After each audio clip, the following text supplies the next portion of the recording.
Buenos días, para mí es un placer que me hayan invitado a coordinar este primer workshop hospitalario 2021 en el programa Dan Salud.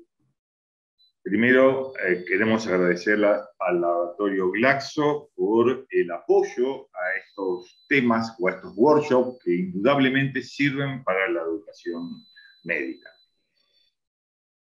Antes de comenzar, dos cuestiones organizativas. Esto es un workshop y la idea es que sea un intercambio de ideas y ustedes van a poder hacer preguntas durante todo el workshop a través de un chat que el participante donde tienen que dirigirse es preguntas.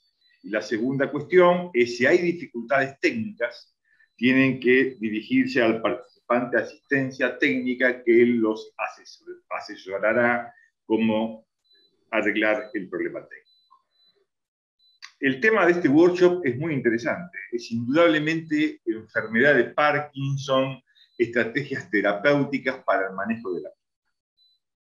E indudablemente es un tema que pega mucho en salud. Los que atendemos pacientes con ese tipo de patología sabemos que es una enfermedad que discapacita y que un diagnóstico temprano y un manejo terapéutico es fundamental para la evolución de los pacientes. Para el desarrollo de este tema contamos con la doctora Nélida Garreto.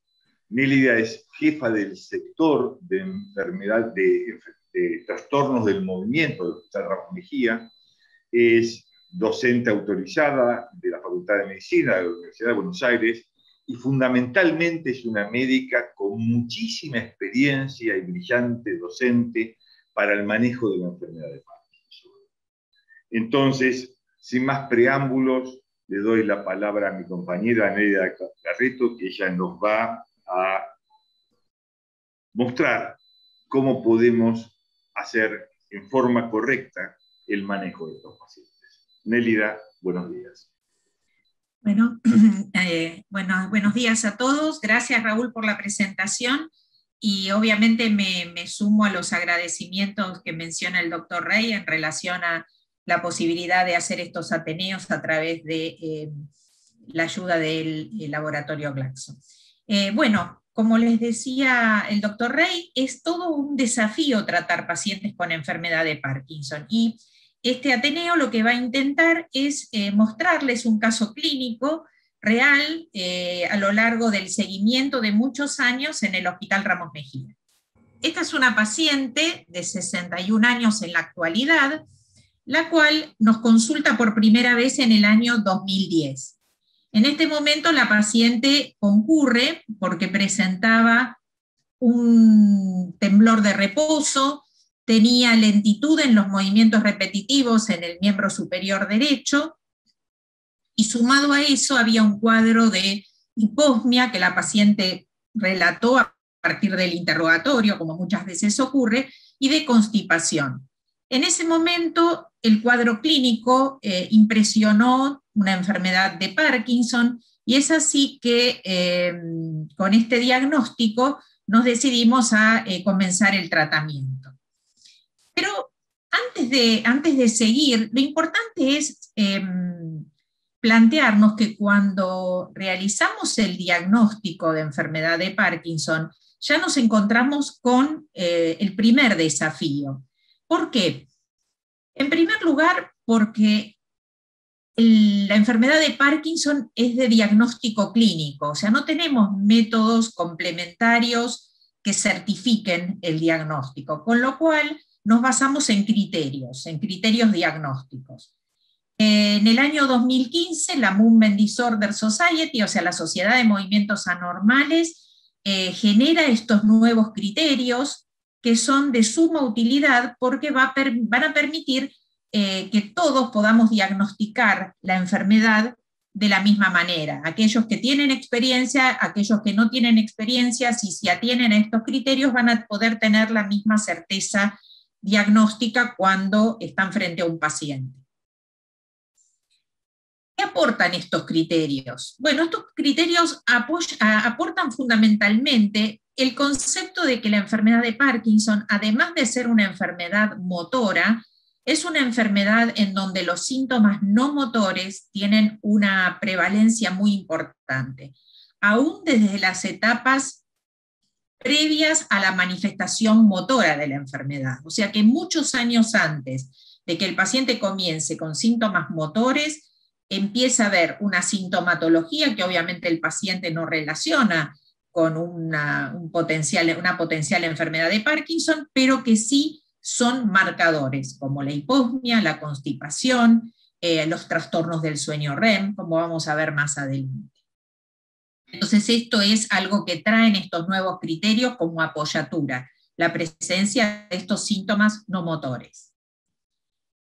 Como les decía, cuando nosotros diagnosticamos enfermedad de Parkinson, tenemos una chance, si nos atenemos a estos criterios, de llegar a una sensibilidad del 95%. Siempre hay un porcentaje de pacientes que pueden iniciar como enfermedad de Parkinson y después empezar a presentar banderas rojas o aquellos signos de alarma que nos dicen esto va por otro lado, esto no es una enfermedad de Parkinson.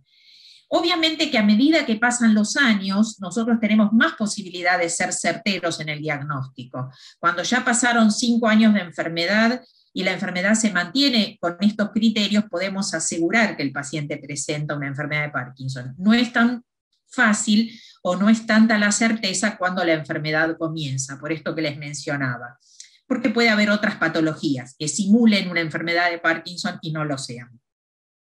Y como les mencioné, estos criterios nos ayudan a que tanto los expertos como los no expertos puedan diagnosticar la enfermedad, y cuando se hacen estudios o trabajos de investigación, se minimicen los errores diagnósticos y todos los centros se evalúen de la misma forma. Muy bien. ¿En qué se basan estos criterios? En primer lugar, obviamente que cuando el paciente acude a una consulta, lo que hacemos es un interrogatorio completo. Y en ese interrogatorio surge si existen síntomas premotores, que como les decía, a veces como esta paciente no los había detectado. Sí, te dicen, sí, yo toda la vida, nunca tuve buen olfato, y no les llama la atención ni lo relacionan con nada que pueda significar una enfermedad neurológica. El otro trastorno que puede estar presente son los trastornos del sueño REM, aquellos pacientes que tienen esos sueños muy actuados, que tienen somniloquias, que muchas veces terminan golpeando al compañero de cama porque actúan los sueños.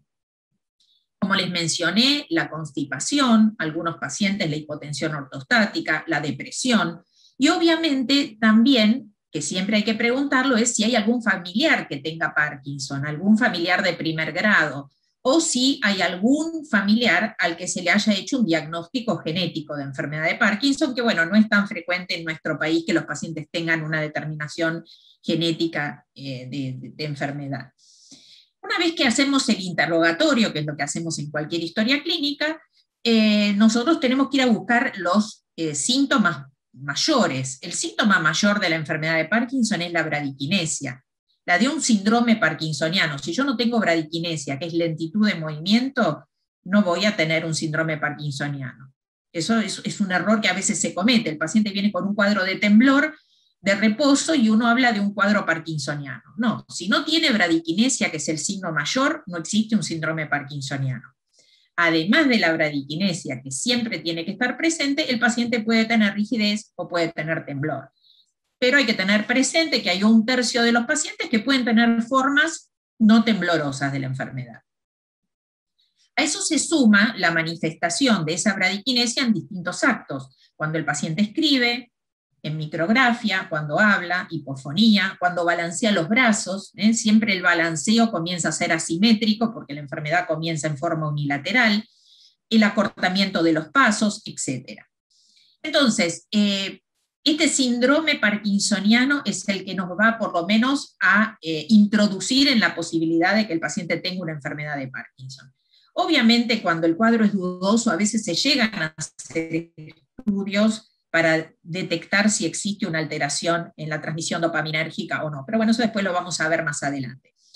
Entonces, una vez que hicimos el diagnóstico de un síndrome parkinsoniano, tenemos que ver que no existan banderas rojas, o sea, estas cosas que nos dicen, esto me parece que no es Parkinson.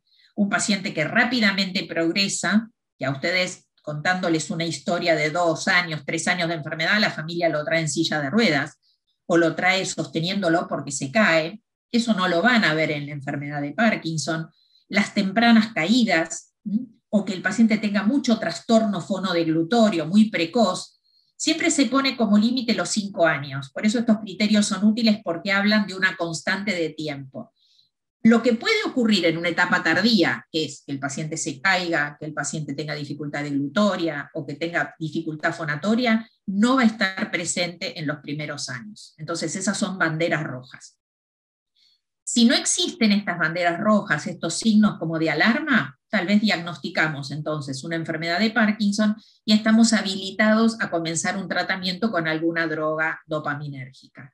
No necesariamente levodopa, como vamos a ver más adelante, un tratamiento que mejore el tono dopaminérgico. Pero si por el contrario encontramos estos signos raros que nos llaman la atención, vamos a tener que pensar en un parkinsonismo y de acuerdo a las características veremos si los podemos identificar o tipificar un poco mejor. Muy bien. Entonces, los puntos fuertes de estos criterios son básicamente que ponen ventanas de tiempo. O sea, lo que es admisible en una etapa tardía no es admisible al comienzo de la enfermedad. Que el paciente tenga demencia, que se caiga, que tenga disautonomía severa, que tenga trastornos de la motilidad vertical, etc. Los criterios viejos, si ustedes recuerdan que eran los criterios del Banco de Cerebro de Londres, hablaban de bradiquinesia, rigidez, temblor y fallo postural. Pero justamente lo que estamos diciendo es que el fallo postural es tardío, entonces no lo podemos poner como criterio diagnóstico, al contrario, tendría que ser un criterio de exclusión. Aquel paciente que se cae y bien empieza la enfermedad, pensemos en otra patología, no en enfermedad de Parkinson. Por otro lado, también es útil porque agrega nuevos métodos complementarios que en el momento de los criterios previos no existían, como por ejemplo la ecografía mesencefálica o el PET con fluorodopa, etc. Que vamos a ver que no es que son mandatorios, no todo paciente que tenga diagnóstico de Parkinson va a terminar con un estudio funcional.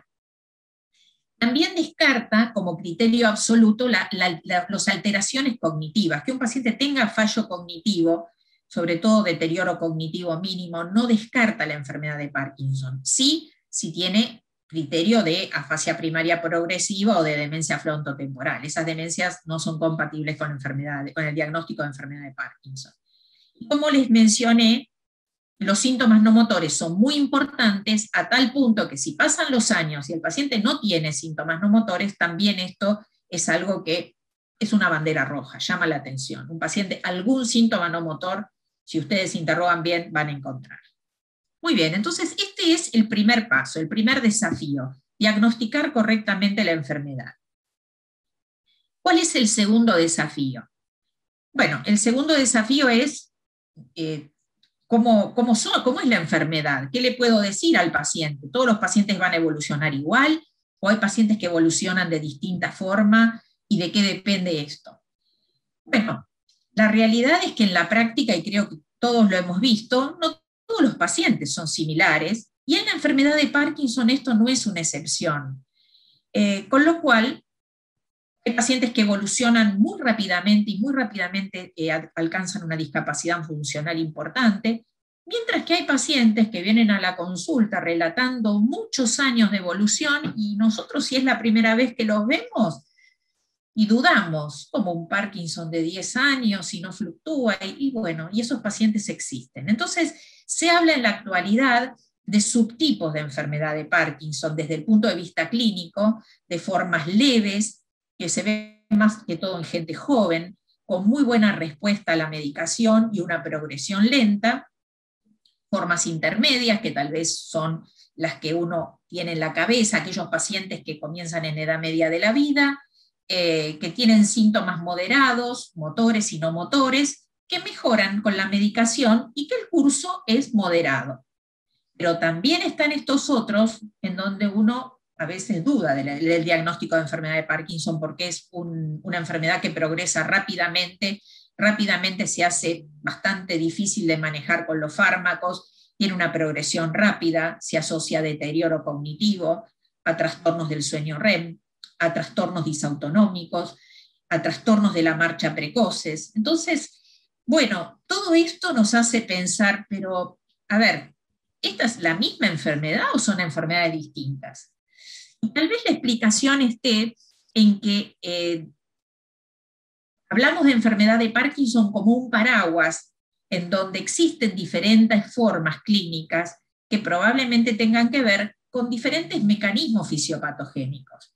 Si alguna vez leyeron un poco cuál es el mecanismo fisiopatogénico del Parkinson, que es bastante similar en algunas cosas a otras enfermedades neurodegenerativas, van a ver que se habla de mecanismos excitotóxicos, de neuroinflamación, de factores genéticos, pero también de factores ambientales, de alteración en el clearance de proteínas, que por lo tanto se acumulan, se pliegan mal y no son degradadas, de modificaciones o mal plegamiento de la alfa-sinucleína. O sea, hay diferentes factores que actúan en forma aislada o en forma conjunta.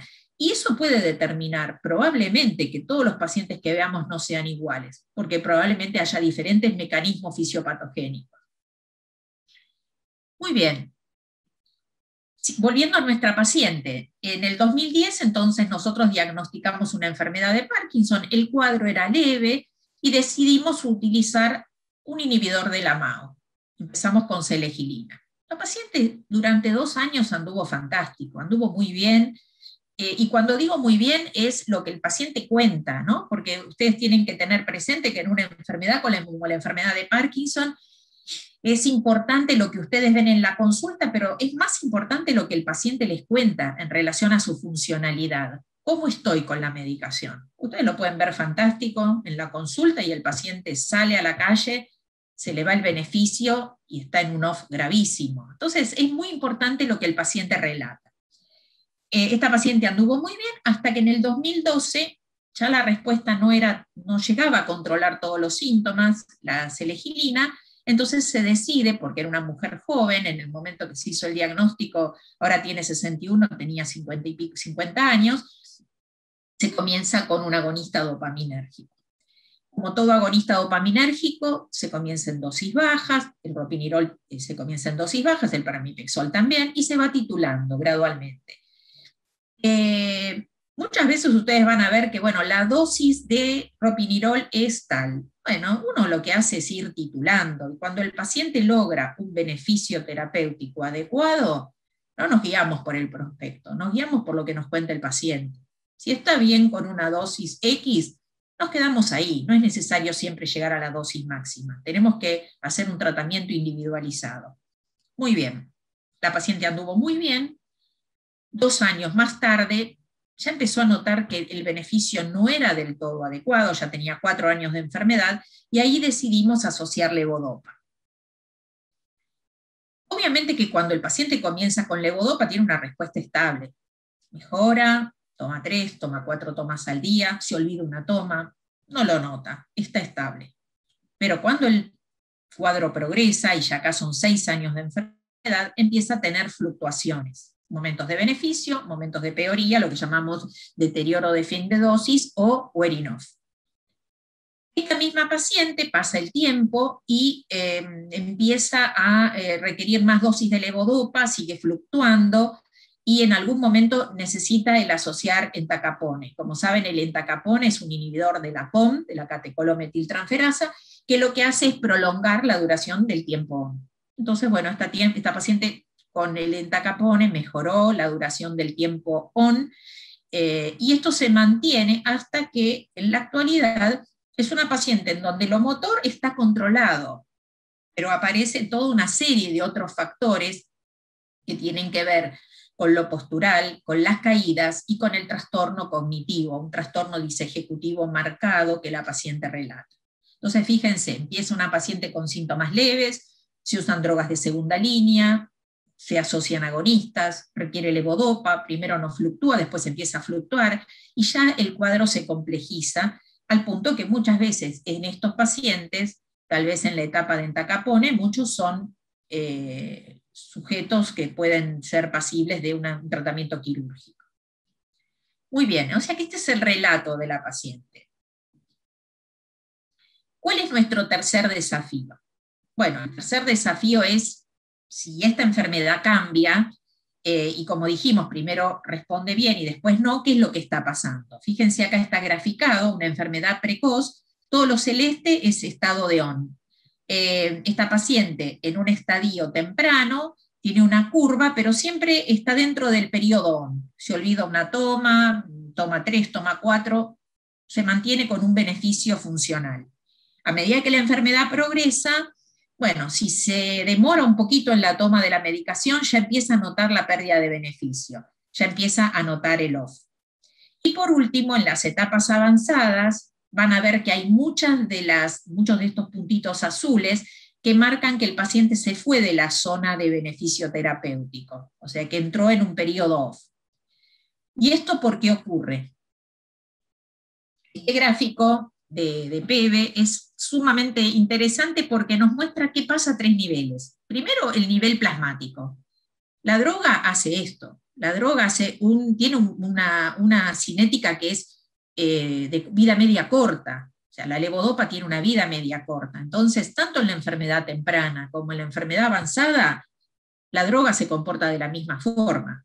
Pero ¿qué pasa a nivel central? A nivel central, como ven en este primer gráfico, a ver, yo no creo, a ver si puedo mostrar, bueno, con puntero no importa. Fíjense del lado izquierdo que ven cómo el putamen y cómo la sustancia nigra tienen una inervación adecuada, de forma que la respuesta, el nivel de dopamina a nivel del cerebro se mantiene estable.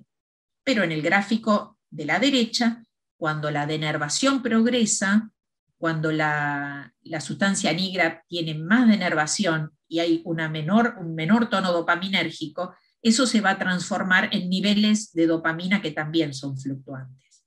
Por ende, en los gráficos de abajo, donde se muestra la respuesta clínica, vamos a ver que en las etapas iniciales el paciente se mantiene estable, pero en las etapas avanzadas el paciente va a fluctuar. O sea, ya no tiene reserva presináptica como para tener algún tipo de respuesta buffer o capacidad buffer para transformar esos niveles de dopamina cerebral fluctuantes en una respuesta sostenida, como si lo podía hacer en una etapa temprana.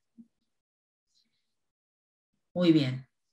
Por otro lado, otro problema que hay es que, como dijimos, la enfermedad no es solo motora, es motora y no motora. Y a medida que progresa la enfermedad, aparecen toda una serie de síntomas que son de difícil manejo. La demencia, por ejemplo, que a pesar de los tratamientos actuales no se logra evitar, el tratamiento dopaminérgico no mejora lo cognitivo, al contrario, a veces hasta propicia la aparición de psicosis o de alucinaciones en los pacientes. El dolor, la disautonomía, el deterioro cognitivo, como dijimos, los cuadros de apatía, de fatiga. O sea, hay mucha sintomatología no motora que a veces es tanto o más discapacitante que la sintomatología motora. Entonces, tenemos que tratar a los pacientes distinto de acuerdo a la etapa, como dijimos, como hicimos con esta paciente en el hospital. Bueno, en una etapa inicial veremos si usamos levodopa, si usamos agonistas, si usamos inhibidores de la MAO. Los anticolinérgicos les diría que están desterrados, por lo menos de nuestra práctica. Son drogas que aumentan el compromiso cognitivo, que traen posibilidad de retención urinaria, etcétera, visión borrosa, confusión. No los utilizamos, tal vez hace muchos años sí, pero ahora no. Son drogas que por lo menos, si bien forman parte de los algoritmos de tratamiento, en la práctica no las utilizamos. Después en la discusión veamos qué droga usamos en cada caso, si quieren, para no prolongarnos tanto. Cuando la enfermedad progresa, hacemos tratamientos combinados. Si el paciente estaba con levodopa y está en condiciones de recibir un agonista, podemos utilizarlo. O si comenzó con un agonista, asociar levodopa, como pasó con esta paciente. Los inhibidores de la MAO, los inhibidores de la COM, la istradefilina no la tenemos en el país, y la mantadina, que la usamos como droga antidisquinética. Y obviamente en las etapas avanzadas, bueno, todos estos recursos, y a veces más, a veces hasta se requieren intervenciones de tipo quirúrgicas. Algo algo que quiero mencionar especialmente es todo lo que tiene que ver con el tratamiento no farmacológico, porque nosotros pensamos en Parkinson y pensamos en fármacos, pero hay toda una serie de tratamientos no farmacológicos que darían lugar para otra charla, que se basan en la terapia física, en la terapia ocupacional, en el habla, en la terapia del habla, en la nutrición, y básicamente en lo que es el ejercicio. El ejercicio es fundamental. Entonces, creo que en estos ateneos donde hay mucha gente probablemente joven que esté conectada, es fundamental dar esta idea, ¿no? Que así como la medicación es un pilar fundamental en el tratamiento, la cirugía en ocasiones también, la actividad física es un pilar del tratamiento en la enfermedad de Parkinson.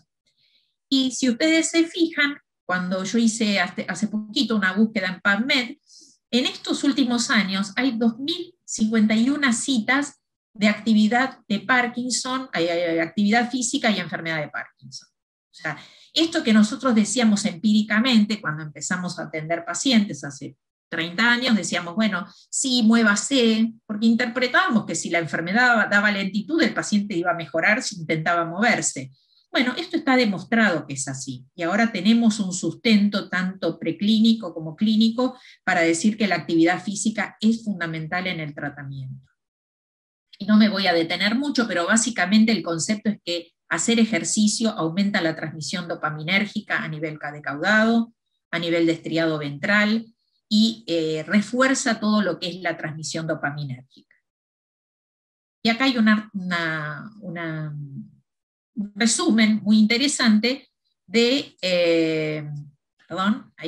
que sintetiza cuál es la función del ejercicio. El ejercicio aeróbico, fundamentalmente, que es el que se le recomienda a los pacientes, se sabe que aumenta la neurotransmisión, que aumenta la transmisión dopaminérgica, que aumenta las espinas dendríticas. Vieron que dentro de lo que es la enfermedad de Parkinson, dentro del estriado hay unas neuronas que se llaman neuronas Spini de tamaño mediano, que son como una usina, ahí se conectan, hay conexiones GABA, hay conexiones colinérgicas, hay conexiones GABAérgicas. Bueno, aumenta la cantidad de espinas dendríticas, por lo tanto aumenta la transmisión. Se mejoran los factores tróficos, se mejora el flujo sanguíneo, se mejora la respuesta inmune, se mejora el metabolismo, y todo eso lo que hace es reforzar el circuito de los ganglios de la base y del tronco. O sea que el ejercicio indicado hace muchos años como algo empírico, en realidad ahora tiene un sustento y nosotros tenemos que considerarlo como una herramienta que desde el primer día tenemos que sugerirle al paciente para que ponga en marcha. Entonces, un algoritmo muy rápido. Diagnosticamos la enfermedad. Perfecto. Establecemos un diagnóstico cierto. ¿El paciente tiene un compromiso motor leve? Bueno, usemos drogas de segunda línea. De segunda línea no me refiero a la potencia terapéutica, un inhibidor de la MAO, un agonista dopaminérgico en dosis adecuadas, que permite durante muchos años a veces que el paciente esté con drogas que controlan sus síntomas. En algún momento el paciente requiere el agregado de levodopa. Y bueno, y en ese caso tenemos que utilizarla en la menor dosis que mantenga al paciente funcionalmente bien. En general los tratamientos son combinados. Ahora, si yo estoy frente a un paciente con muchos años o con mucha comorbilidad, tal vez decido comenzar con levodopa, y eso es correcto, no está mal. Entonces tengo que evaluar de acuerdo a varios aspectos. Uno de ellos es la comorbilidad y la edad de los pacientes, y obviamente la severidad clínica que el paciente tenga, en determinar cuál es el fármaco que me conviene utilizar. Hay que tener presente que el tratamiento de la enfermedad de Parkinson es individualizado. No es un tratamiento antibiótico donde todos vamos a recibir el mismo esquema por el mismo tiempo, no. Va a depender de muchos factores, por eso por eso es tan atractivo tratar pacientes con enfermedad de Parkinson, porque todos los pacientes tienen que recibir un esquema a su medida. Así que bueno, creo que este es el último slide. Les agradezco, dejo de compartir pantalla, así podemos pasar a las preguntas.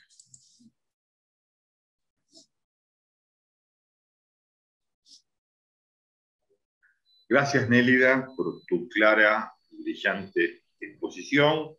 Y hay unas cuantas preguntas, intentaré ordenarlas y a medida que van llegando, quizás las voy juntando. Algo que remarcaste muy bien en la exposición, Nélida, son los síntomas no motores que a veces preceden a los síntomas característicos de la enfermedad. Entonces, aquí hay una pregunta: si uno puede diagnosticar enfermedad de Parkinson con síntomas no motores en los estadios tempranos de la enfermedad. Y quizás junto con otra pregunta es si yo ahí debo empezar el tratamiento y con qué.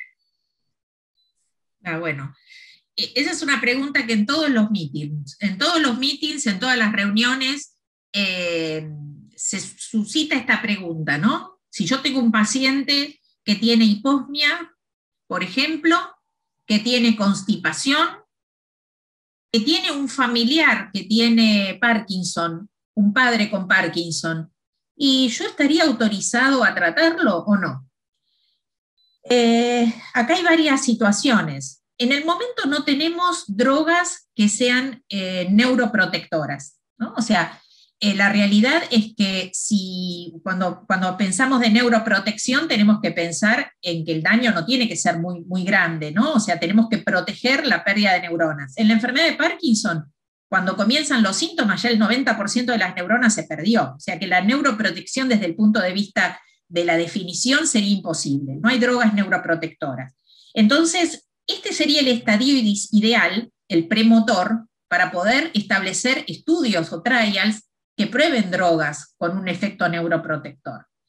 Eso sería desde lo general. Ahora, si yo recibo un paciente con hiposmia, con constipación, con antecedentes de Parkinson en la familia, y le hago un PET con fluorodopa, y veo que tiene denervación, y yo creo que no está escrito, pero sería válido usar de repente un inhibidor de la MAO, selegilina o rasagilina.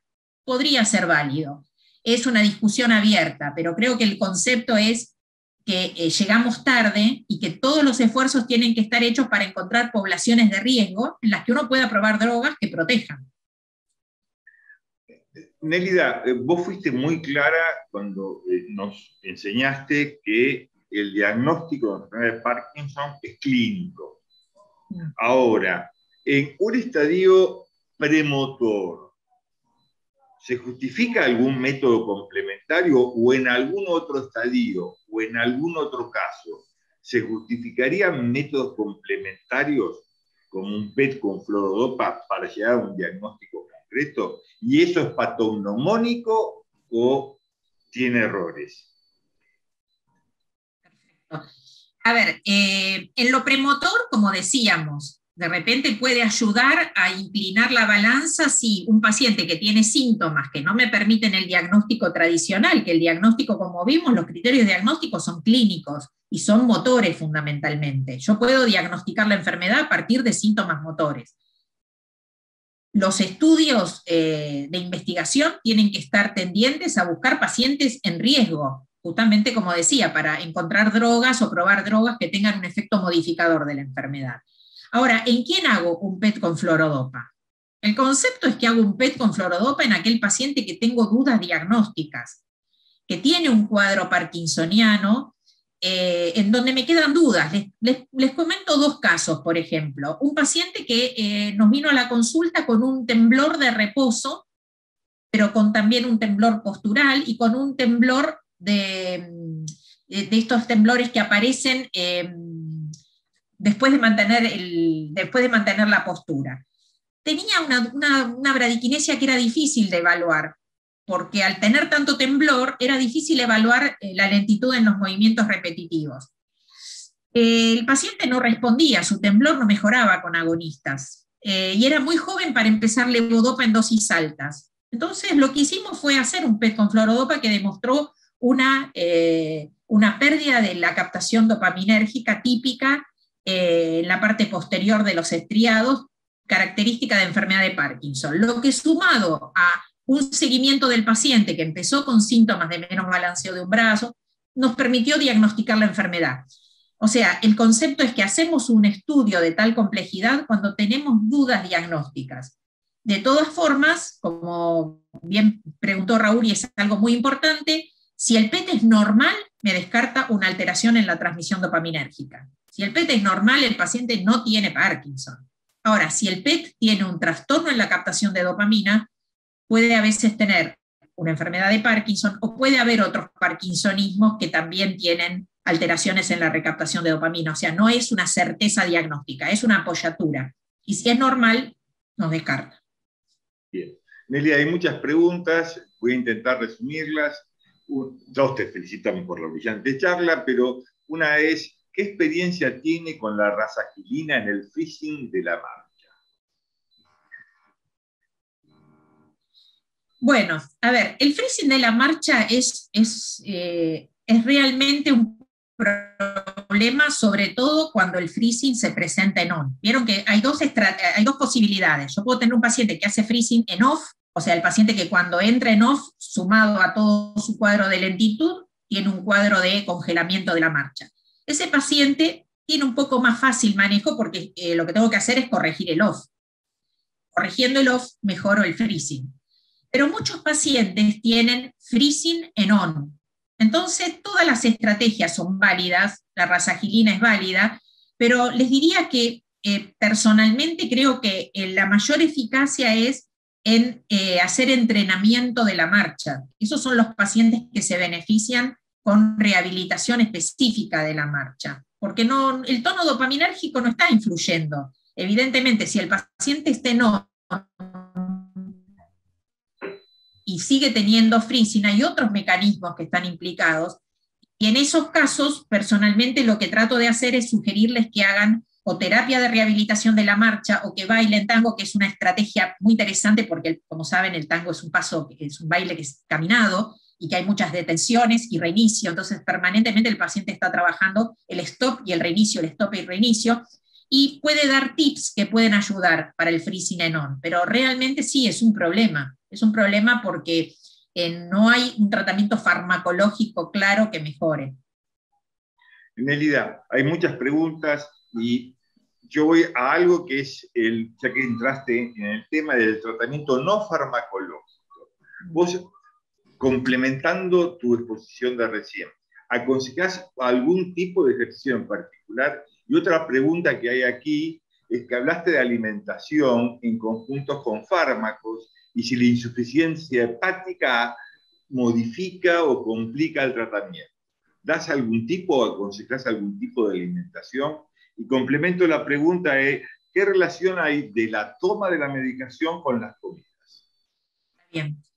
Bueno, a ver, en primer lugar, entonces, lo del ejercicio. La bibliografía, hay muchísimo, como vimos, escrito, y la gran dificultad es que los trabajos mezclan lo que es fisioterapia, ejercicio, kinesiología, o sea, diferentes intervenciones se ponen como sinónimo. Entonces, cuando se quieren analizar los resultados, no se obtiene un nivel de evidencia adecuado. Ese es un problema de lo que hay con los estudios de ejercicios, ¿no? O sea, el nivel de evidencia es bajo porque muchas veces las intervenciones son muy disímiles, y por otro lado, porque no se alcanza el nivel de pacientes adecuado o no hay grupo control. O sea que hay que tomar todo con pinzas, pero en general lo que dicen todos los trabajos que hablan de rehabilitación es que lo que sugieren es el ejercicio aeróbico.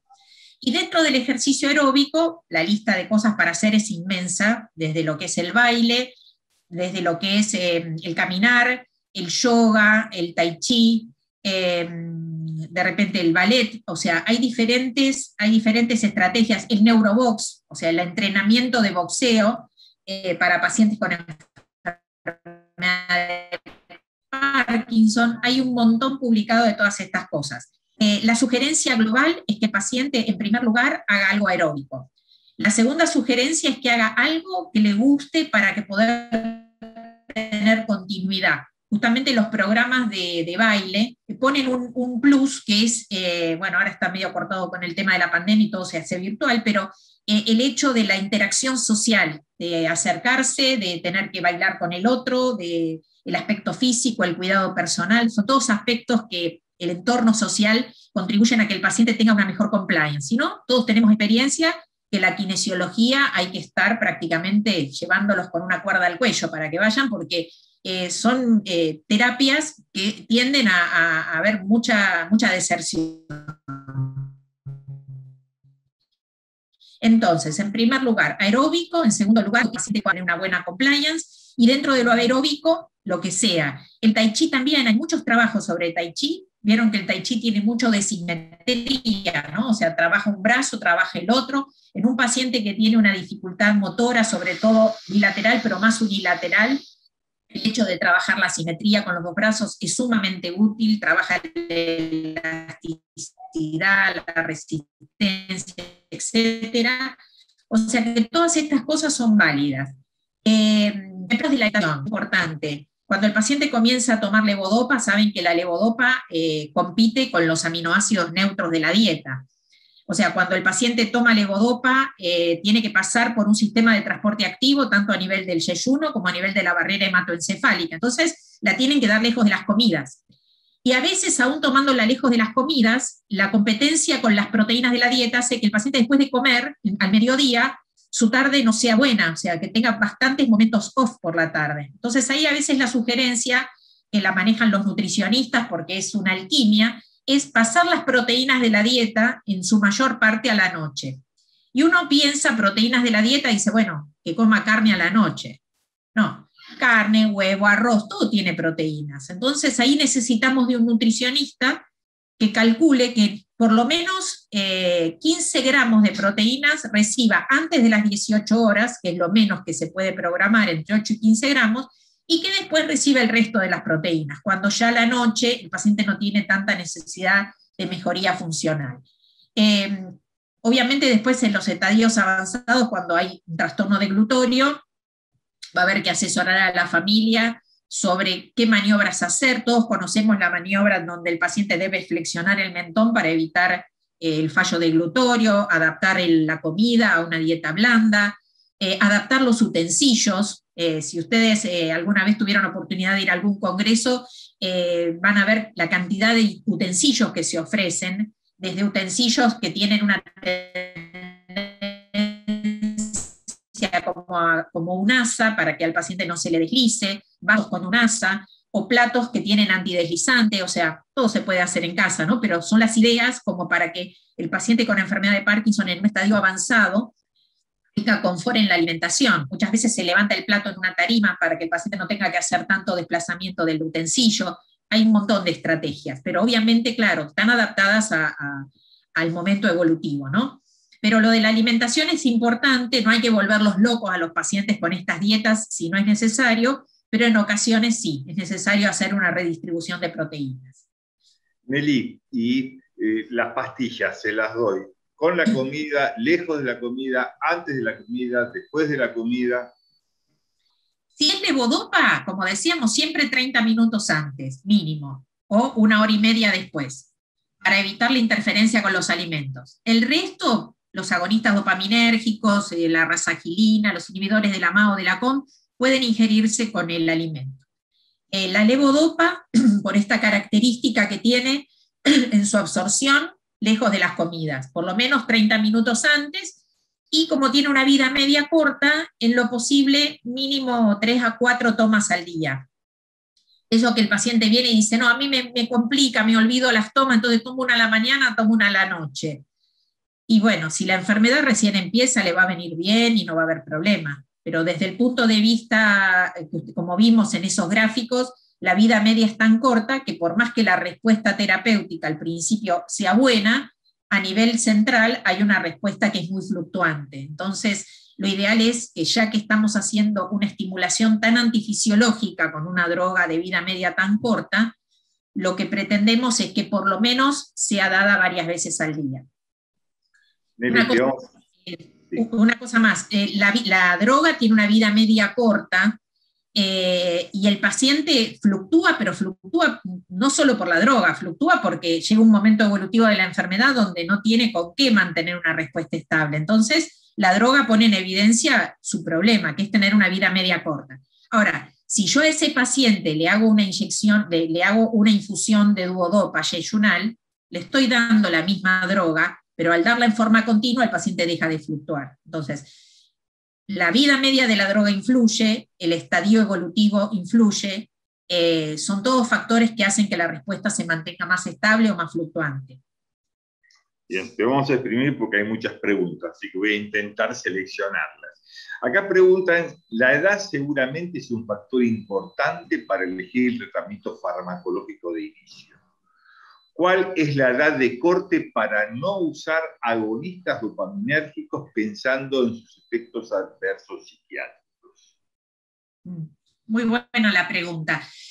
A ver, yo creo que la edad es un factor, pero es un factor, pero al paciente hay que verlo más holísticamente, ¿no? Porque ustedes pueden tener un paciente de 50 años que ya hizo 4 infartos de miocardio, que es hipertenso o que tiene una fibrilación auricular, que está jubilado por su incapacidad, que no tiene una vida tan activa porque es un paciente que a partir de todo este trastorno cardiológico cognitivamente no está del todo bien y tiene 50 años. Y pueden tener un paciente de 65, 68 años que está activo laboralmente, cognitivamente está perfecto, hace deporte, no es hipertenso, no es diabético, y porque tiene más de 65 años no van a evitar de darle un agonista. O sea, ustedes tienen que ver al paciente globalmente. La edad es un factor. También les diría que, bueno, usar un agonista en un varón joven tal vez también les da más posibilidad de un trastorno de control de impulso, pero no por eso van a dejar de utilizar un agonista. O sea, hay que ver al paciente en forma global. La edad, la ocupación, la necesidad de estar funcionalmente bien. No es lo mismo un paciente que todas las mañanas se levanta y sale a trabajar, maneja, dirige una obra, que aquel que se queda en su casa y va a buscar a los nietos al mediodía al colegio.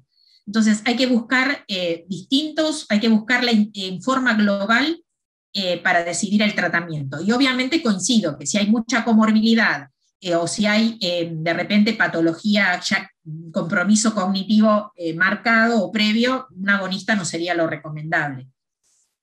Y Nelly, la L-Dopa tuvo distintas modas con respecto a si la elegimos o no como comienzo del tratamiento. En algún momento, cuanto más tardía la poníamos, es mejor. Después eso varió. En un paciente que tiene síntomas motores, ¿comienzo con el L-Dopa o la pongo más tardíamente? Bueno, ahí en la decisión van a primar, obviamente, los factores que estábamos hablando recién, la edad, la comorbilidad, todo eso, pero también la severidad.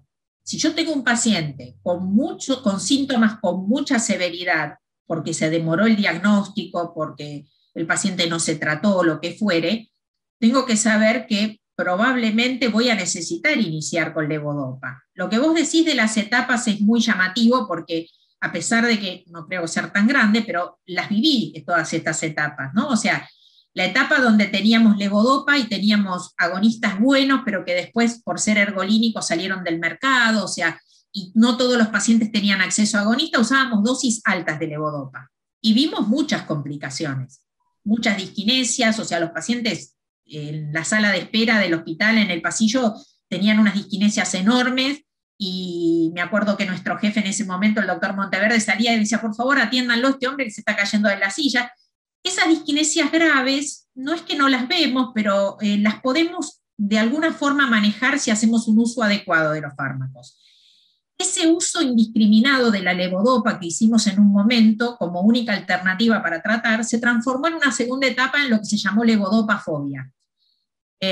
A los pacientes le decíamos, prácticamente cuando se iba del consultorio se iba con la idea de que si le ponías levodopa era porque ya le habías bajado la cortina y ya está, se terminaba todo.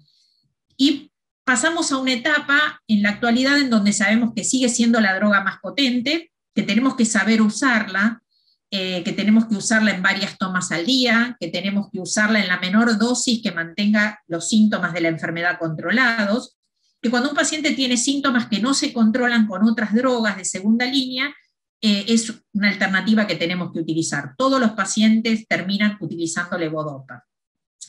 Hay un estudio que se los cuento muy breve porque es muy interesante, que es un estudio que hicieron los italianos en África, en la región de la sabana africana.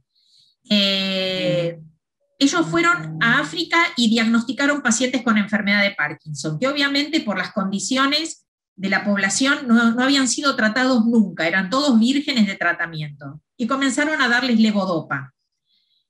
Y eran todos pacientes que tenían más de 5 años de enfermedad, de 5 para arriba, y todos empezaron a fluctuar al poco tiempo. Entonces, a partir de ahí, ellos postulan que en realidad no es la levodopa, el tiempo de levodopa lo que hace que el paciente fluctúe, sino la evolución de la enfermedad.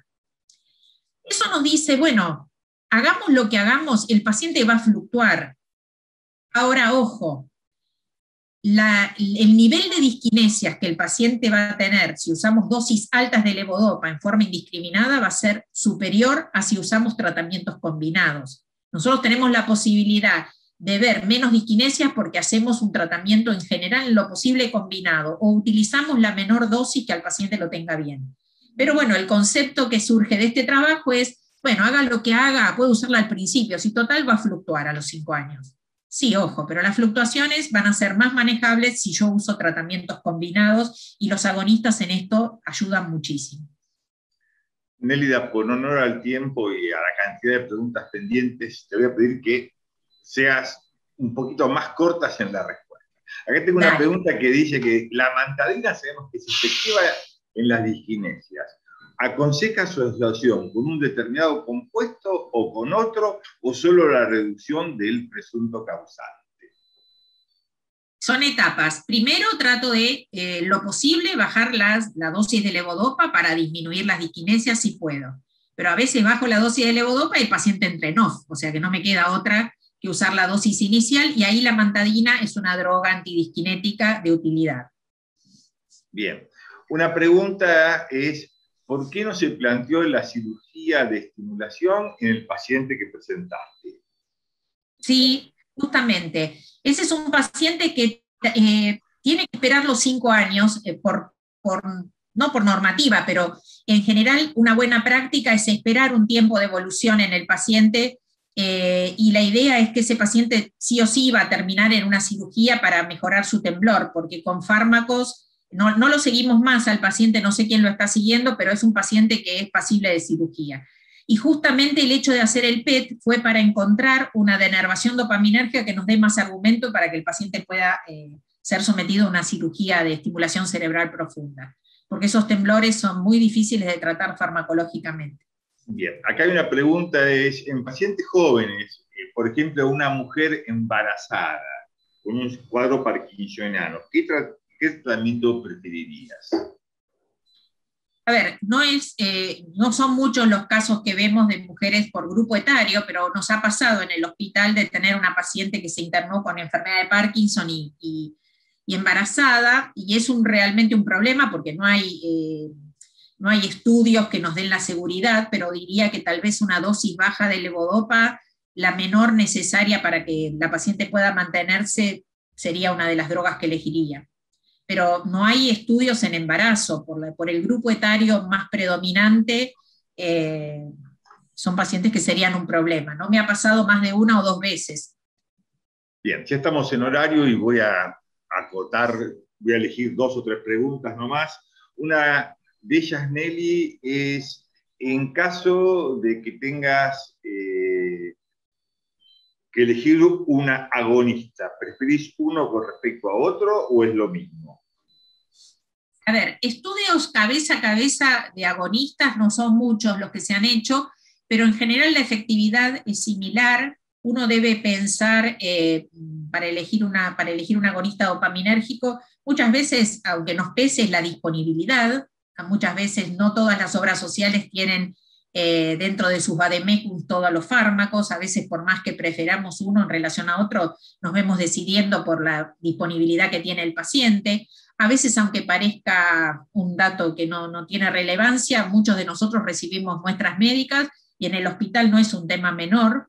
A veces la muestra médica es la posibilidad de iniciar un tratamiento, pero en general les diría que cualquiera de los agonistas que tenemos en el mercado son útiles, sobre todo la posibilidad, cuando el paciente reinicia la enfermedad, y la idea es que no tome demasiada medicación, el hecho de las formas de liberación prolongada que tiene ropinirol con el Requip-PD o de pramipexol con las formas de liberación, es útil porque el paciente toma una toma al día, ¿no? Capaz que no tiene mucha incapacidad funcional, y tomar una toma al día es mucho mejor mentalmente para el paciente que estar atado a 3 tomas al día. Bien.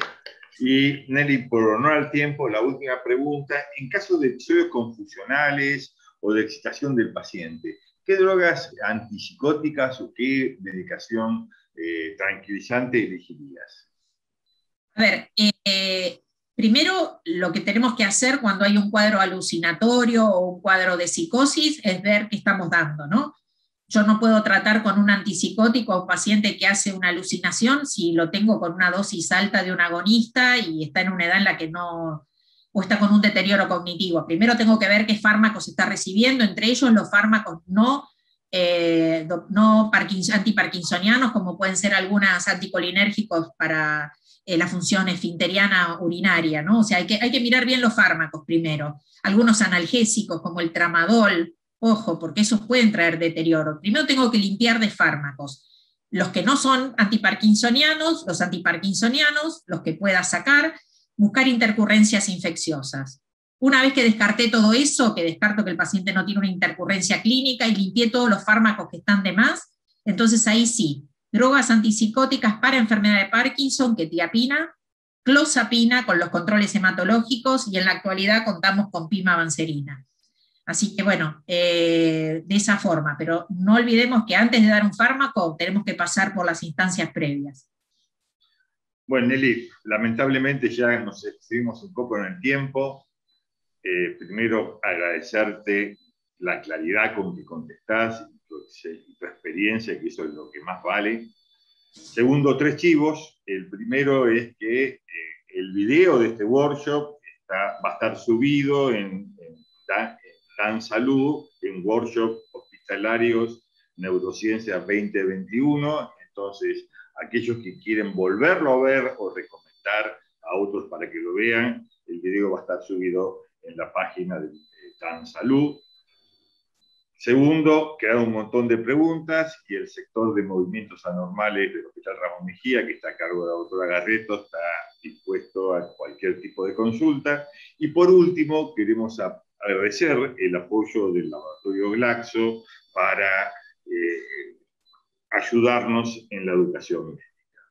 Muchas gracias a todos los participantes, quedaron un montón de preguntas por contestar, creo que fue algo muy interactivo. Muchísimas gracias y nos veremos en el próximo workshop. Chao, gracias.